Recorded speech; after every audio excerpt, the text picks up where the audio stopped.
Hello dear, you are welcome to your YouTube channel Deep Chandraj English. जैसा कि आप जानते हैं काफ़ी दिन से इस पे वीडियोस नहीं पढ़ पा रही थी, काफ़ी व्यस्तता के कारण इस पे पोस्टपोन कर दिया गया था, लेकिन अब रेगुलर बेसिस पे इस पे वीडियोस पड़ेंगी।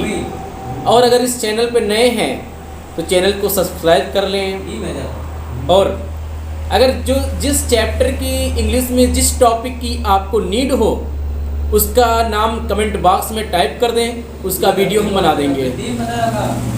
बाकी तो वैसे आज बात करेंगे रीडिंग कॉम्प्रीहेंशन पे। रीडिंग कॉम्प्रीहेंशन चैप्टर बहुत ही इंपॉर्टेंट है, चाहे यूपी बोर्ड की दृष्टि से देखा जाए या स्टेट लेवल एग्जाम या बैंक की कोई तैयारी कर रहा हो कोई एस्पिरेंट, यानी सभी के लिए जो रीडिंग कॉम्प्रीहेंशन है ये बहुत ही इम्पॉर्टेंट टॉपिक है। इससे क्वेश्चन जरूर आता है, यानी जो बड़ी परीक्षाएं हैं IAS PCS को छोड़ करके बाकी जितने में भी इंग्लिश पूछा जाता है उसमें रीडिंग कॉम्प्रीहेंशन जरूर आता है। तो आज बात करेंगे रीडिंग कॉम्प्रीहेंशन पे, इसलिए आप वीडियो को लास्ट तक जरूर देखें। अगर चैनल पर नए हैं तो लाइक करें, सब्सक्राइब करें और बेल आइकन को प्रेस करें। चलिए शुरुआत करते हैं रीडिंग कॉम्प्रीहेंशन पे। सबसे पहले हम बात करते हैं रीडिंग कॉम्प्रीहेंशन एग्जामिनर क्यों पूछता है एग्जाम में। तो हम बता दें, रीडिंग कॉम्प्रीहेंशन जैसा कि नाम से ही लगता है कॉम्प्रीहेंशन, कॉम्प्रीहेंशन जो कि एक नाउन है जिसका मतलब होता है समझना। तो एग्जामिनर ये जानना चाहता है कि जो एस्पिरेंट है, जो कैंडिडेट है, जो पद का आकांक्षी है, उसके अंदर समझ कितनी है, उसके अंदर समझ कितनी, समझ को जानने के लिए, अंडरस्टैंडिंग को जानने के लिए वो आपको रीडिंग कॉम्प्रीहेंशन क्वेश्चन से रूबरू करवाता है। तो रीडिंग कॉम्प्रीहेंशन क्वेश्चन को कैसे सॉल्व करें, क्या स्ट्रेटजी है, बहुत ही कम शब्दों में हम आपको लेकर चल रहे हैं, बता रहे हैं कैसे आप उसमें हाई स्कोर, हाई अंक प्राप्त कर सकते हैं।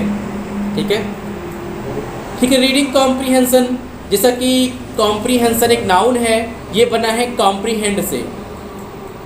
कॉम्प्रीहेंड एक वर्ब है जिसका मतलब होता है समझना या समझ। सबसे पहले देखिए क्वेश्चन कैसे आता है। रीडिंग कॉम्प्रीहेंशन का क्वेश्चन आता है, read the following passage carefully and answer the questions given below it. यानी कि पैसेज को केयरफुली पढ़ना है, फिर नीचे दिए गए प्रश्नों का उत्तर देना है। तो सबसे पहले क्या करेंगे, रीड द फॉलोइंग पैसेज, जहां लिखा है पैसेज को रिमूव कर देंगे माइंड से और वहां पे क्वेश्चंस को लिख देंगे। Read the following questions carefully and answer and right answer the questions given below it. ऐसे जो है पहले क्या करेंगे, पहले हम जो है क्वेश्चंस को रीड करेंगे अटेंटिवली, पहले हमको पैसेज को रीड नहीं करना है। ऐसा क्यों सर? ऐसा इसलिए कि आपका टाइम वेस्ट नहीं होगा। अगर मान लो पहले पैसेज पढ़ लेते हैं, पैसेज पढ़ने के बाद हमको पुनः फिर जो है अगेन क्वेश्चंस को पढ़ना होगा, इसीलिए हम क्वेश्चंस को पहले पढ़ लेंगे, बाद में हम पैसेज को पढ़ेंगे तो हमारा टाइम सेव हो जाएगा। ठीक है। और क्वेश्चंस को पढ़ने के दौरान ही हम उसमें क्लूज, यानी जो कीवर्ड्स होते हैं उनको नोट कर लेंगे। ये कीवर्ड्स क्या होते हैं सर? जो यानी कि जो कुछ यानी सेंटेंस में या क्वेश्चंस में कुछ ऐसे वर्ड होते हैं जिनके आसपास क्वेश्चन जो है घूमता रहता है, या कोई ऐसा वर्ड हम ढूंढ लेते हैं जो कि पैसेज पढ़ने के दौरान हमको मिल जाता है और हम समझ जाते हैं कि देखो ये क्वेश्चन में ये वर्ड है और पैसेज में भी ये वर्ड है, शायद आंसर यहाँ पर मिल जाए। तो वाइल रीडिंग क्वेश्चंस हमें नोट करना है, क्लूज को, कीवर्ड्स को नोट कर लेना है।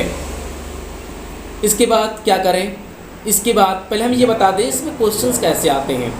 इसमें एक पैसेज दिया होता है और पैसेज के नीचे जो है 4 या 5 क्वेश्चंस दिए होते हैं, जिसमें 3 सिंपल क्वेश्चंस होते हैं और फुल पैराग्राफ बेस्ड क्वेश्चन होते हैं और जो है वो कैप बेस्ड होते हैं। जो सिंपल क्वेश्चंस होते हैं उसमें तो 1 2 3 4 लाइन पढ़ेंगे तो ऊपर से नीचे तो कुछ आंसर मिल जाता है, और जो फुल पैराग्राफ बेस्ड होता है उसमें टाइटल पूछता है कि पैसेज का टाइटल क्या है, और जो वो कैप बेस्ड होता है इसमें जो है एंटोनिम, सिनोनिम, ये सब क्वेश्चन इसमें आते हैं।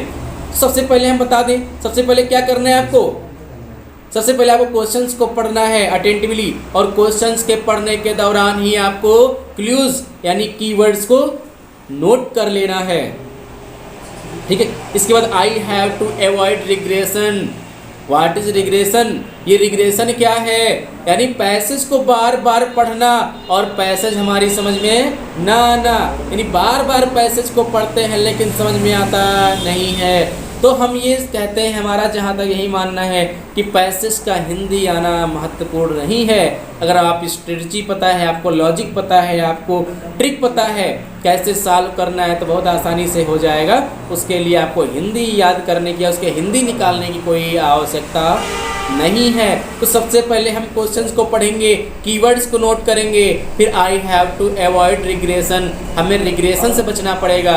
रिग्रेशन क्या होता है? यानी कि बार बार पैसेज को पढ़ना, समझ में नहीं आना, तो इसके लिए हम क्या करें? तो how to get rid of regression, हम रिग्रेशन से छुटकारा कैसे पाएँ? इसके लिए आपको रीडिंग स्किल स्ट्रांग करना पड़ेगा। रीडिंग स्किल स्ट्रांग करने के लिए आपको न्यूज़पेपर पढ़िए। द हिंदू न्यूज़पेपर ना मिले छोड़ो, आप जो NCERT की बुक होती हैं इंग्लिश मीडियम की, उनको पढ़िए, या मोबाइल में प्ले बुक्स में कई सारे किताबें आती हैं, बुक्स आती हैं, उसमें कोई इंग्लिश की डाउनलोड कर लीजिए, उनको पढ़िए, जो सरल लैंग्वेज में जो लिखी हो, जो सिंपल लैंग्वेज में लिखी हो, पहले उनको पढ़िए धीरे धीरे, बाद में आइए कि द हिंदू भी पढ़िए। क्योंकि द हिंदू जो न्यूज़पेपर आता है वो इंग्लिश इम्प्रूव करने के लिए नहीं है, वो उनके लिए है जिनकी इंग्लिश पहले से इम्प्रूव है, ये उनके लिए होता है। बट पढ़ भी सकते हैं, कोई बहुत बड़ी बात नहीं है। बाकी इंग्लिश के लिए आप द हिंदू न्यूज़पेपर पढ़ सकते हैं, या कोई भी और नॉवेल को उठा सकते हैं इंग्लिश में ना। तो इस प्रकार आप रीडिंग स्किल आप स्ट्रांग कर सकते हैं। और आपको जो बहुत ही महत्वपूर्ण बात है वो बता दें, हमको रीडिंग कॉम्प्रीहेंशन में जो क्वेश्चंस दिए होते हैं, क्वेश्चंस का आंसर लिखने के लिए हमको प्रायर नॉलेज से बचना बहुत ही ज़रूरी है। सर, ये प्रायर नॉलेज क्या होता है? यानी पूर्व ज्ञान। जैसे कि पैसेज आ गया है पॉल्यूशन के ऊपर, और हमें पॉल्यूशन के बारे में बहुत कुछ पता है, एयर पॉल्यूशन, वाटर पॉल्यूशन, है ना, इसके बारे में हमको बहुत कुछ पता है। और उसमें दे दिया गया एयर पॉल्यूशन के बारे में क्वेश्चंस में, और उसका आंसर है एक ही लाइन का, जो कि पहली लाइन दूसरी लाइन में मिल जाएगा, लेकिन हम उसमें और बहुत कुछ पढ़ा चढ़ा के लिख दिए तो उसका भी नंबर मिलने वाला नहीं है। तो इसलिए आप क्या करें, आपको जितना पूछा जाए उतना ही लिखें, बस एकदम सटीक आंसर लिखें, ठीक है। बाकी की जिसकी प्रैक्टिस है वो नेक्स्ट वीडियो में कराएंगे। बाकी थैंक्स फॉर वॉचिंग।